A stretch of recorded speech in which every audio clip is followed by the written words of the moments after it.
As a massive fan of Metroidvania games, I pretty much know what to expect from the genre. But every once in a while, a game comes along that takes me by complete surprise. I'm happy to say that Kunai by developer Turtle Blaze and publishers The Arcade Crew and Gamera Games is one of those experiences.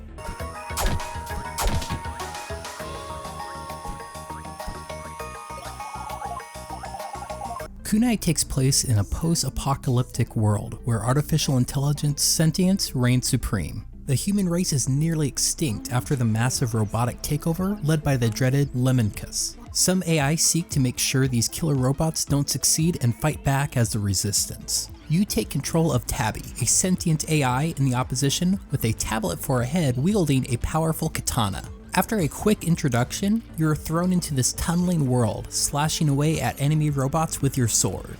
Almost immediately, you acquire the namesake of the game, the Kunai, which can be used to grapple, swing, and hang from ledges. This item feels and plays like a dream. I can't think of another side-scroller that feels as natural and as fun as this grappling system.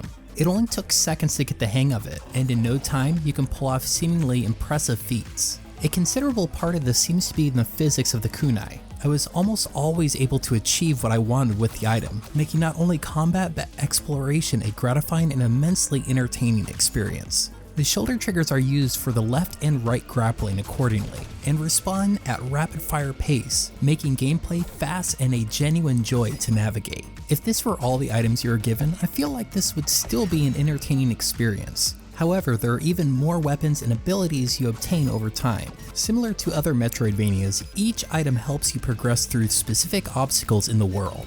Ninja stars stun enemies, unlock control panels to open doors, and when charged, send a bolt of lightning to various enemies. Guns allow fast, broader range attacks, but are slightly weaker than other weapons. When shot down, they allow Tabby to hover in the air for a bit. The rocket launcher blasts in wide radius for massive damage, but requires a bit more reload time. It can open loose bouldered areas, and when charged, will send multiple rockets to locked on targets. Defensive abilities like the dash, which gives you a split second of invulnerability, makes gameplay even more fast-paced. Harder enemies require various strategies and will have you switching up your weapons to meet the challenge. This, along with environmental conditions, encourages players to avoid settling on one weapon, creating a more dynamic experience. Boss battles require just as much strategy and later can take some trial and error to beat, but are not unreasonably burdensome. I do think it would have benefited from a couple more bosses, but I did enjoy the ones offered.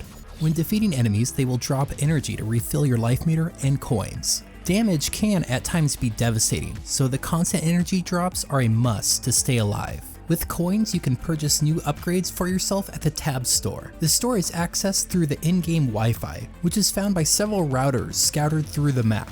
Other items can be found in treasure chests. Quarter heart pieces are rare items that when forming a complete heart will extend your life meter.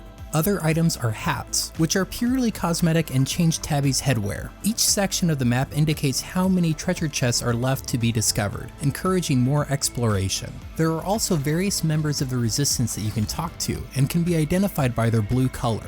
They will give you clues about where to progress next, as well as provide some humor and a bit of world building. While most are not super crucial, they were still fun to interact with. Kunai is presented in a cartoony pixel art style. Characters have pretty cute designs and contrast nicely from the post-apocalyptic world. Tabby's expressions change depending on your action, and it's pretty endearing. Colors are limited and typically pastel or muted. Each section has subtle color variations but feels pretty consistent. It's an interesting art direction and sort of fits the mood of the post-apocalyptic world, but sometimes I wish there was a bit more distinction. That said, it definitely gives the game a more unique feel.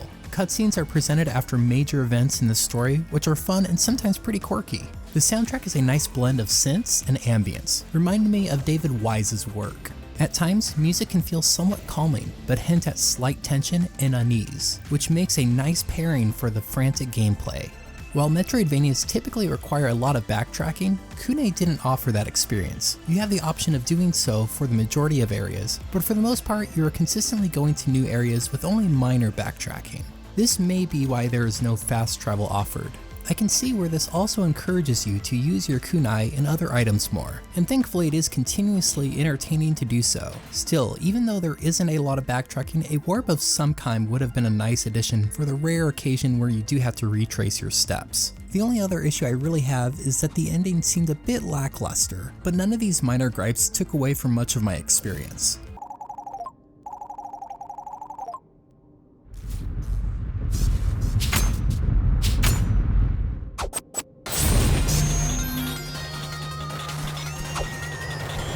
Kunai is a thoroughly fantastic game, taking some of the best elements of the genre and putting them into one parkouring package. It's apparent that a lot of care went into fine-tuning weapons and kunai to make your actions feel as instinctual as they are fun. Kunai is one of the most unexpected and delightful gaming experiences I've had in a long time. Noisy Pixel is giving Kunai a 9 out of 10.